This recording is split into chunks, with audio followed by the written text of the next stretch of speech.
महाकारुणिक तथागत भगवान गौतम बुद्ध, परम पूजनीय बोधिसत्व डॉक्टर बाबासाहेब आंबेडकर, छत्रपती शिवाजी महाराज, महात्मा ज्योतिबा फुले, माता भीमाई, माता रमाई, माता सावित्री, माता जिजाऊ आणि सर्व शोषित वंचित पीडितांच्या सर्वांगीण विकासासाठी प्रयत्न करणाऱ्या सर्व महापुरुषांना, महान मातांना, महान विभूतींना विनम्र अभिवादन करतो।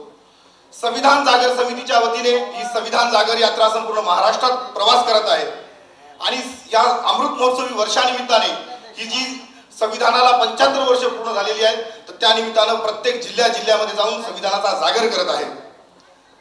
एक कवी म्हणतो, धड़क रही है ज्वाला जो लावा बनके फूटेगी, धड़क रही है ज्वाला जो लावा बनके फूटेगी, बलिदान भी हंस के देंगे पर ये मातृभूमि न छूटेगी, पर ये मातृभूमि न छूटेगी। आणि ज्यांना आपण आदर्श मानतो, ज्यांना आपण बाप मानतो, ते डॉक्टर बाबासाहेब आंबेडकर म्हणतात की I am firstly Indian and I am lastly Indian, म्हणजे मी प्रथमतः भारतीय आहे आणि मी अंतिमतः भारतीय आहे। अनेक महापुरुषांनी, अनेक विचारवंतांनी लोकशाहीच्या व्याख्या केलेल्या आहेत।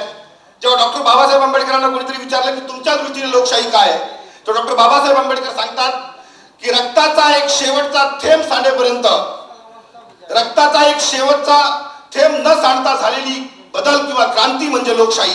आणि अशा पद्धतीने लोकशाहीची व्याख्या करणारे परमपूजनीय बोधिसत्व डॉक्टर बाबासाहेब आंबेडकर यांनी या देशाचं संविधान तयार केलेलं आहे। आणि आता आदरणीय विजयदादा गवाळे यांनी हे संविधान कसं सक्षम आहे, कसं हे संविधान मजबूत आहे, चिरंतन आहे आणि कोणाचाही बाप, कोणाचाही माईचा लाल हे संविधान बदलू शकत नाही, हे अत्यंत विस्तृतपणे मांडलेलं आहे। आणि हे जे डॉक्टर बाबासाहेब आंबेडकरांचं संविधान आहे, तर हे संविधान बाबासाहेब आंबेडकरांनी सांगितलं की जे स्वातंत्र्य, समता, बंधुता, न्याय ही तत्व आपण ऐकत आलो की अनेक लोक सांगत असतात की फ्रेंच राज्यक्रांतीतून घेतली, पण डॉक्टर बाबासाहेब आंबेडकरांनी हे जे सर्व ही तत्व, ही न्यायाची तत्व, ही समतेची तत्व, ही स्वातंत्र्याची तत्व, बंधुतेची तत्व ही जी घेतलेली आहे, तर ही महाकारुणिक जे विश्वाहिंसेचे उद्गाते महाकारुणिक तथागत भगवान गौतम बुद्ध आहेत, तर यांच्या विचारातून, यांच्या तत्वज्ञानातून घेतलेले आहेत। तो महाकारुणिक तथागत भगवान गौतम बुद्ध यांचा विचार करत असताना आपण जर बघितलं तर भगवान बुद्धांच्या एकूण प्रवचनांचा, विचारांचा जर सार बघितला आपण, तर भगवान बुद्धांना जेव्हा शेवटच्या एका प्रवचनामध्ये आनंद नावाच्या भदंताने प्रश्न विचारला की भगवान तुम्ही असंख्य 45 वर्ष प्रवचन केलं, पण तुमच्या विचारांचा सार काय, तर तेव्हा भगवान बुद्ध म्हणतात की सब पापस्स अकरणं कुशलस्स उपसंपदा सचित्त परियोधनपणं येतेन बुद्धान शासन। म्हणजे काय, तर स्वचित्त शुद्ध करणे, स्वचित्त शुद्ध करणे आणि पुण्य संपादित करणे म्हणजे चांगलं कर्म करणे आणि सर्व प्रकारची वाईट कर्म, पाप कर्म यांचा त्याग करणे हीच बुद्धाची शिकवण आहे। आणि ही बुद्धाची शिकवण डॉक्टर बाबासाहेब आंबेडकरांनी संपूर्णरित्या भारतीय संविधानामध्ये उतरवलेली आहे। आणि ही प्रत्येक माणसाच्या, प्रत्येक मानवी मूल्याचा, प्रत्येक माणसाच्या व्यक्तीच्या हिताचा, अभिव्यक्ती स्वातंत्र्याचा विचार करणारे हे संविधान आहे। आणि जसं म्हणजे आता विजयदादा गवाळेंनी सांगितलं की हे संविधान कोणीही बदलू शकत नाही आणि ह्याच संविधानाच्या या विचाराला घेऊन या संविधान रक्षणाचा ठराव मी आपल्या समोर वाचन करण्यासाठी मी सुरुवात करत आहे। सध्या देशभरात संविधानाच्या सुरक्षेबाबत प्रश्नचिन्ह निर्माण केले जात आहेत, त्यामुळे लोकांमध्ये एक भ्रम निर्माण होत आहे।